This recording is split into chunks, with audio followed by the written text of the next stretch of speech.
Hello বন্ধুরা, আমি চম্পা ইলিশ মাছের একটা নতুন রেসিপি নিয়ে চলে এসেছি। দেখো, প্রথমে ইলিশ মাছগুলো লবণ হলুদ মাখিয়ে নিলাম। তারপর কড়াইতে তেল দিয়ে দিলাম। তেলটা গরম হয়ে যাওয়ার পরে ইলিশ মাছগুলো এক এক করে সব কড়াইতে ছেড়ে দেবো। বন্ধুরা, রেসিপিটা যদি ভালো লাগে একটু পাশে থেকেও লাইক কমেন্ট করে একটা সাবস্ক্রাইব করে দিও। আমার তাহলে ভালো লাগবে। একটু ভুল হলে তোমরা একটু ক্ষমা করে দিও। ভালো করে দেখো রেসিপিটা।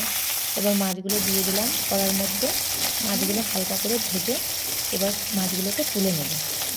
এক এক করে মাছগুলো এবার তুলে নেব। মাছগুলো ভেজে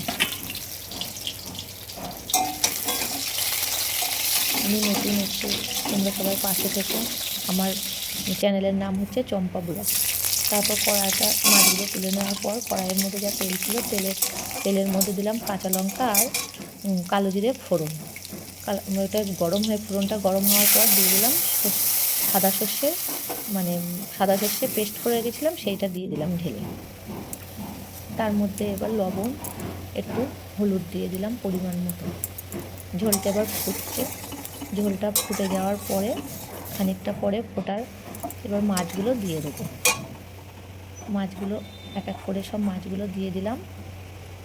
মাছগুলো দেওয়ার পর এবার খানিকটা ফোটাবো। বন্ধুরা, সবাই একটু পাশে থেকো। তোমরা পাশে না থাকলে আমি উঠতে পারবো না। এবার নামানোর আগে ইলিশ মাছগুলো প্রায় হয়েই গেছে। নামানোর আগে একটু কাঁচা সর্ষের তেল দিয়ে দিলাম। কাঁচা সর্ষের তেলটা না দিলে ইলিশ মাছের ঝালে কোনো